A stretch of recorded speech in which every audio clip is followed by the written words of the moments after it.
All right, guys, not a lot of new content today. One little thing that we didn't cover last time, and then we'll introduce one new concept, and then I'm just going to do a bunch of example problems that kind of take all of these rules and apply them at the same time. So one thing that we missed last time was raising a quotient to a power. And I mentioned it briefly, but we didn't get a definition here. So if I have a fraction on the inside of my parentheses, so like this 3/5, and on the outside of the parenthesis, I have an exponent, that 3 kind of looks low. Let's move it up here. If I have an exponent on the outside, the way that I simplify this, and it's up here in your notes, you can actually add this in if you need to, is that 3 goes to the top, and it also applies to anything on the bottom.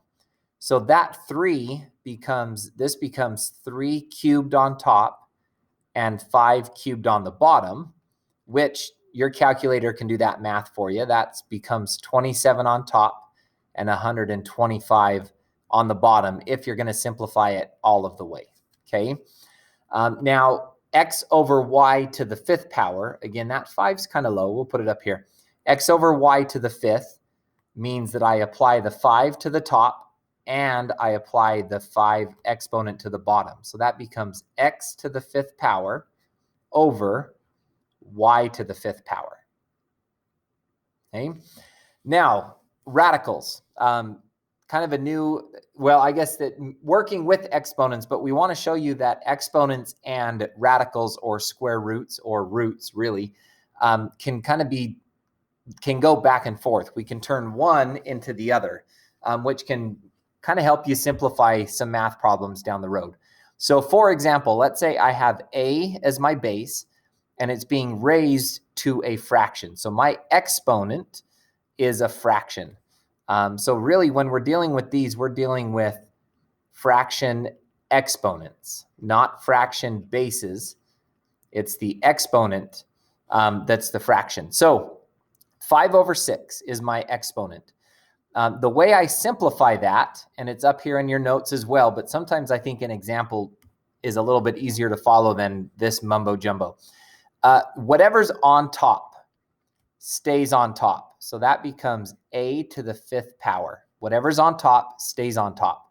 Whatever is on bottom, you actually move out into your root. So what this says right here, a to the 5/6, is the same thing as the 6th root of a to the 5th. Now notice my 6 is not in front of the root. My 6 is the root. That means the 6th root. Kind of like if you remember square root, like if I said what's the square root of 4, that's like having a little 2 up here.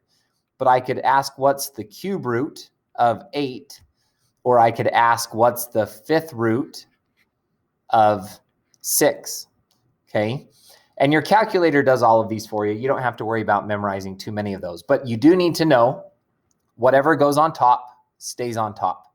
Whatever's on the bottom gets moved out into the root, okay? So 25x to the 1/2 power.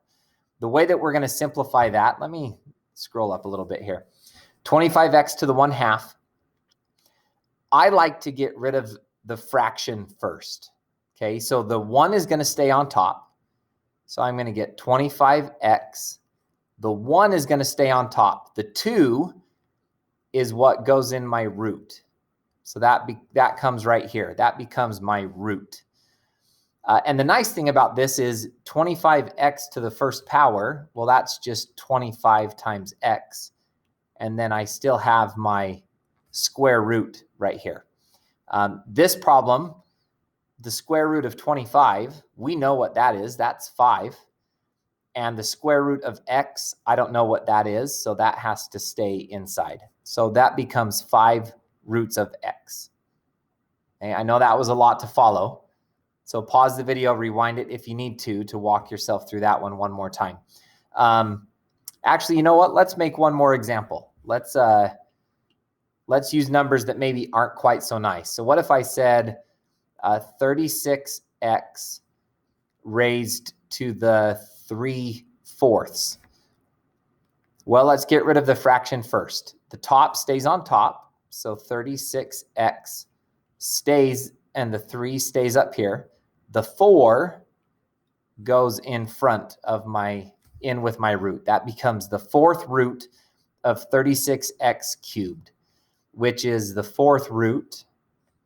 Remember that 3 applies to the 36 and the x. So that's the 4th root of 36 cubed times x cubed. And I don't know what 36 cubed is. We could put it in the calculator and find out, but this is a good enough answer for me. Okay. Now we can go the other way around. I've got 12 times the cubed root of x to the 4th. So I can actually work backwards. The 12 is just kind of hanging out in front, so we're just going to leave it hanging out in front. The x to the 4th stays the way it is, but this 3 can be moved to the bottom of the fraction. And that can become 12 times x to the 4/3 power. And that right there is a reasonable answer for me. I don't think, I mean, you could reduce the 12 and wrap it in with this one, but I don't think you need to. I think that right there is a great answer the way that it is. Okay, let's do a couple more examples.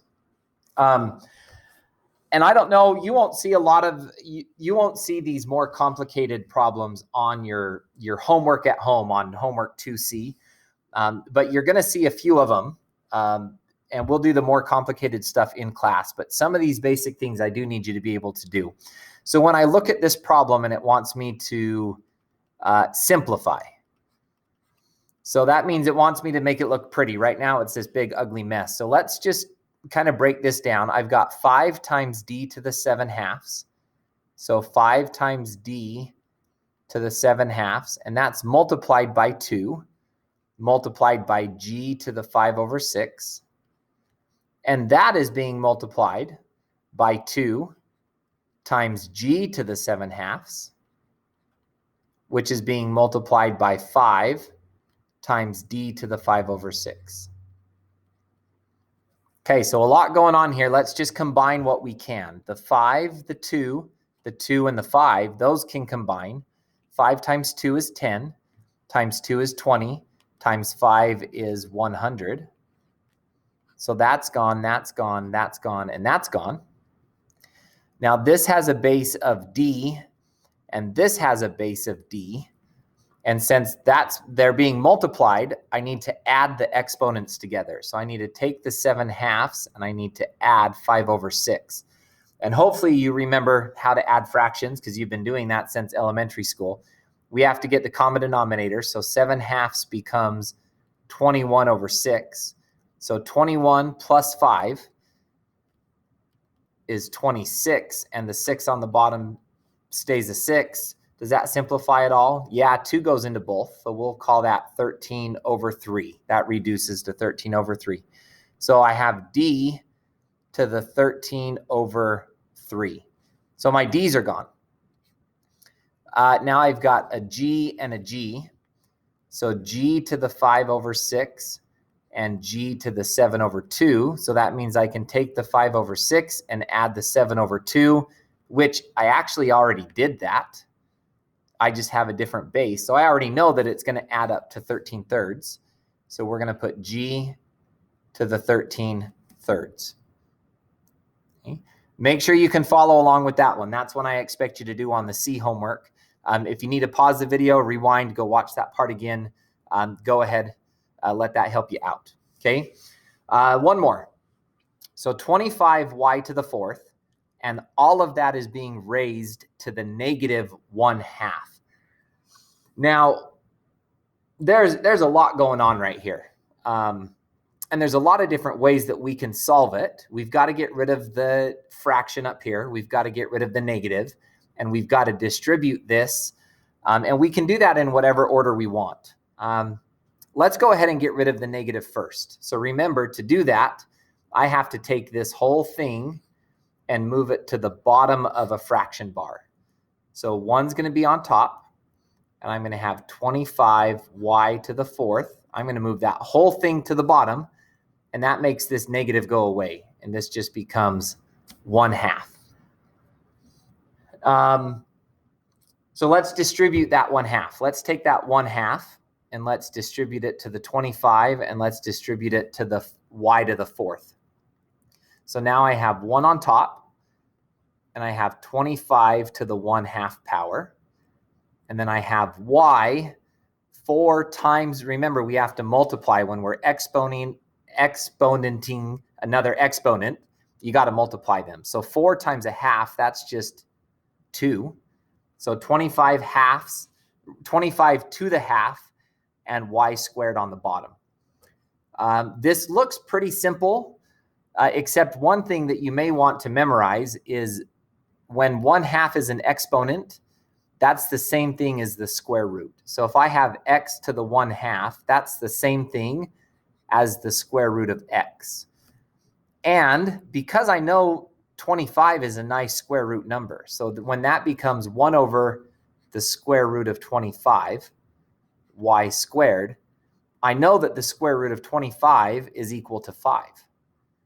So my answer becomes 1 on top, and I'm left with a 5 on the bottom and a y squared on the bottom. That would be my final answer. Now there's 5 other ways that you could have done that. You could have distributed the negative 1/2 first. You could have flipped it over and then changed it to a radical. You could have changed the 2 to a square root and taken the square root of everything else. Whatever way you did it, you should end up in the same place, 1 over 5 y to the 2nd power. You should get the same answer, all right? So a couple more examples. How many more do we have? Just 2 more. That's not too bad. This will be a 15-minute video. Y to the 1/2. So this is an exponent right here. And on the bottom of the fraction is a 6, and that is all being raised to the 2nd power. So to simplify, I've got to put that exponent to the top and put that exponent to the bottom. So let's do the bottom first, because 6 to the 2nd power, that's easy. That's just 36. But the top, I've got y to the 1/2, and I'm raising that to the 2nd power. So that means 1/2 I have to multiply by 2, which just equals 1. So that becomes y to the 1st power on top, which I don't even have to write. I can just put y over 36 as my final answer. Okay. Now I know that that one's going to show up. It'll probably show up on a quiz, and I like this problem a lot because it looks really complicated, but it's a simple problem if you understand each step of the process. And it doesn't even matter what order you do it in. If you understand the process, it's a pretty simple problem. Okay. Now 24b raised to the 2/3. No negative exponents to worry about, but I do have this exponent fraction. So let's go ahead and get rid of that. Let's take this 3, and remember the 2 stays on top. So I get 24b, and that's going to stay right here on top. And then I got this 3 that I need to move into the cube root right here. So the cube root of 24b squared, if I simplify the inside, that square goes to the 24, and that square goes to the b. So this actually becomes the cube root of 24 squared times b squared. Now here's one thing that we need to be careful of. I want to look and see if this 24 squared and the cube, if there's some way I can simplify this problem a little bit. And here's how I do it. And you should recognize this from 9th grade. 24 squared is 24 times 24 times b squared. Well, I want to simplify this. I want to actually break this down to its factors. So 24, that's 2 times 12. 12 is 2 times 6, and 6 is 2 times 3. And I get the same thing for this 24. I get 2 times 12, 2 times 6, and 2 times 3. So what I'm looking at is instead of 24 times 24, I've got a 2, a 2, a 2, and a 3, and another 2, 2, 2, and a 3. So when I rewrite my problem, this is going to look a little bit messy for a minute. I've got the cube root. Instead of 24, I'm going to put 2 times 2 times 2. 2 times 2 times 2 times 3. That's my first 24. My second 24 is 2 times 2 times 2 times 3. And then I still have a b squared left over. Now, the reason I wanted to do that is I'm trying to take the cube root of all of this mess under here. And the way that we showed you how to do that before is I need to look for, because this is a 3, I'm looking for 3 of a kind. I'm looking for the same number 3 times. And I've got 2, 2, 2. There's one set of 3 right there. But I also have another one, 2 times 2 times 2. And so to simplify that, I'm going to take these 3 2's and I'm going to pull them out of my cube root. And when I do that, instead of 3 2's, I just end up with 1 2 out in front. And I'm also going to take these 3 2's and pull them out of the root. And it changes from 3 2's when I pull it out to just 1 2. And then I'm left over with a 3, and a b squared. So I'm going to put my square root here, and I'm going to put, oh, not a square root, a cube root, a 3 times a 3 times a b squared. So now when I simplify it, 2 times 2 is 4, and then I have the cube root. 3 times 3, that's 3 squared, or I can just put 9, and then I'm left with a b squared. So my final answer becomes 4 multiplied by the cube root of 9b squared. Now, I don't know if that looks much nicer than our original, other than we got rid of that ugly fraction up there. But we have a radical now that we have to deal with, but I think that still looks a little bit better than where we started. All right. Now, again, this basic problem, I'm going to ask you to be able to do on homework C. In class, we're going to do some more complicated versions of that. It used to be called problem number 10. But in class, what we're going to do is a few more problems like that last one, and then we'll practice those on homework 2AB. So what I want you to do today is I just want you to focus, before you come to class, I want you to focus on doing homework 2C.